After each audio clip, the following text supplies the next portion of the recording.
കേരള കലാമണ്ഡലത്തിൽ ഇനി മുതൽ മാംസാഹാരവും മാസത്തിൽ 2 തവണ ചിക്കൻ ബിരിയാണി നൽകും. തീരുമാനം 94 വർഷത്തിന് ശേഷം.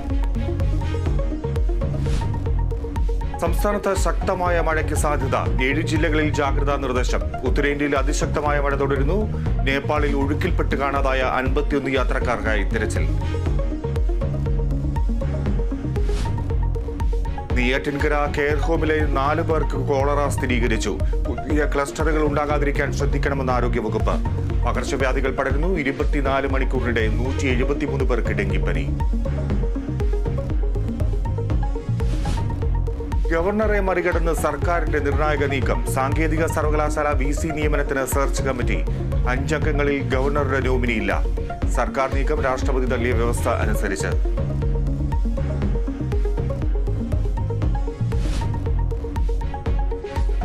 PSC കോഴ വിവാദത്തിൽ പ്രമോദ് കൊട്ടൂളിക്കെതിരെ പാർട്ടി നടപടി ഇന്നുണ്ടായേക്കും. BJP നേതാവിന്റെ പങ്ക് പുറത്തു വന്നതോടെ കർശന നടപടിക്ക് സാധ്യത. CPM കോഴിക്കോട് ജില്ലാ സെക്രട്ടേറിയറ്റ് യോഗം ഇന്ന്. ഇന്ത്യ സിംബാബ്വെ 4ാം T20 ഇന്ന് പരമ്പര സ്വന്തമാക്കാൻ ഇന്ത്യ. മത്സരം വൈകിട്ട് 4:30 ഹരാരെയിൽ.